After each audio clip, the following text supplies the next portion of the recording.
السلام علیکم ورحمۃ اللہ وبرکاتہ۔ محترم ناظرین، اس وقت ہمارے دیش میں اگر سب سے زیادہ کسی کا چرچا ہے تو وہ بلڈوزر کا ہے۔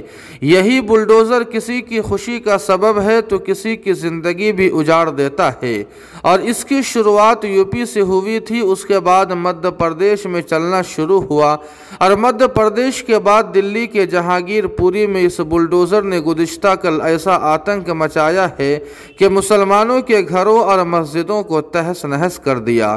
فی الحال خبر یہ آ رہی ہے کہ بلڈوزر اب دوبارہ یو پی واپس جا چکا ہے اور یو پی کے فرخ آباد میں آتنک مچا رہا ہے، لیکن اچانک بابا جی کے بلڈوزر میں آگ لگ جاتی ہے۔ آپ کو بتلا دیں کہ فرخ آباد میں بھی ناجائز قبضے بہت تیزی سے ہٹائے جا رہے ہیں۔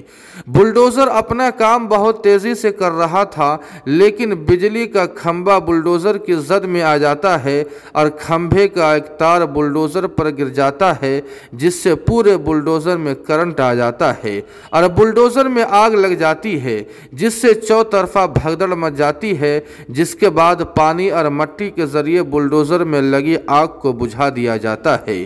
اسی طرح ناظرین کرام، آپ کو بتلا دیں کہ آج جہانگیر پوری معاملے میں سپریم کورٹ میں دوبارہ سماعت ہوئی، اور سپریم کورٹ نے ایم سی ڈی اور پرشاسن سے جواب طلب کیا ہے کہ آخر بلڈوزر کیوں چلایا گیا، اور 2 ہفتے کے لیے سپریم کورٹ نے بلڈوزر چلانے پر روک لگا دی ہے۔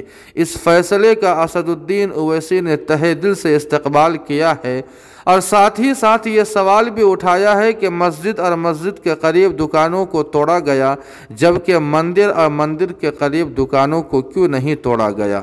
جی ہاں ناظرین کرام، ان دونوں خبروں کے متعلق آپ کی کیا رائے ہے، کمنٹ کر کے ہمیں ضرور بتائیں۔ ویڈیو کو لائک اور شیئر کر دیں، اور قاسمی جی کے کو سبسکرائب کرنا نہ بھولیں۔ والسلام علیکم ورحمۃ اللہ۔